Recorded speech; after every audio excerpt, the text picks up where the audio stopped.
scant mile from our secret warehouse headquarters in East Oakland, we ran across an urban oasis where a former vacant lot is being transformed into an organic garden and center for sustainable living.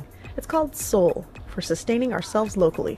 There we spoke with Shireen, who told us a bit about Soul's motives and methods for improving food security in Oakland's lower San Antonio district. We just started collaborating with a nonprofit that's down the road called EBASI, East Bay Asian Youth Center. They've started a bunch of farm stands at local elementary schools, so a lot of the vegetables and fruit that we're growing here, we're going to be helping them, we're going to be supplying their farm stands. What happens is parents come and pick up their kids after school, so these farm stands are there after school, I think once a week. And so the parents they see this produce, you know, it's right there, they have to pick up their kids, and they're like, oh, I like greens, I like tomatoes, you know, whatever. And so they have the opportunity. It's super cheap, and I think the farm stands are going to accept WIC and EBT, and so it's really accessible for anybody. Great. Yeah. So this is our greenhouse. Lots of peppers. In the summertime, it gets really, really dry in here, so we use it primarily for plants that love heat, like peppers, eggplant, tomatoes, basil, that kind of stuff. Because they thrive, they do really well in pots in the greenhouse. And then once it's winter time, fall, winter, spring, we use the greenhouse to propagate plant starts. What kind of stuff do you have started here? Right here, this is broccoli. Ooh. This is Mexican marigold.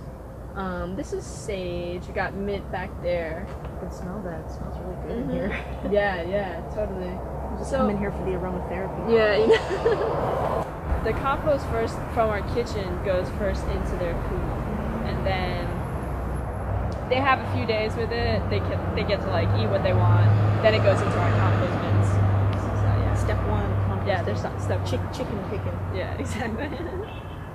She's a pain though, cause she texts me all the time. Yeah. She'll always. I go in there every time I try to go get the eggs. She comes after me. Yeah. It's like she doesn't want me to take the eggs. Her traumatic life. She Yeah. run through with some interpersonal issues. I think that's what it is. We need some therapy for these chickens. Exactly. Okay, so this is something called ponics, and it's using urine to grow food. So yeah, so this over here is like the latrine part of it. You go up a few steps, and then there's a little latrine. And so the great thing is that the roots of the plants go down, and they access all that nitrogen and that water that's in the urine. And you know, nitrogen is a really important thing to make plants grow. So it's just a great way of like recycling instead of wasting, flushing down the toilet, all that beautiful nitrogen. Chopsticks to pans and wood spoon to dance, middle school jams, beats off cassette, with golf ball, rewind, go back and jam, bell bass. What's the name back then? Freestyle, but content, penalty inside there, rhyming on cheap lights, getting hype on karaoke type, river light, keep it focused and we'll be so tight. Over here is our pantry. And so we have all our bulk items in glass jars, because glass is better than plastic as far as leaching harmful chemicals. It's been a slow process, and building trust takes a long time. So even though in the beginning we were here and we were really excited, and we were like, everybody's gonna love us, we're gonna be part of the community immediately, it's been slow. And we're just building those relationships as we go. I was reading about how obesity and diet-related diseases disproportionately affect poor communities. And do you feel like community gardening and outreach like this is going to be something that's kind of going to work towards getting people eating better, getting people more interested in where their food comes from?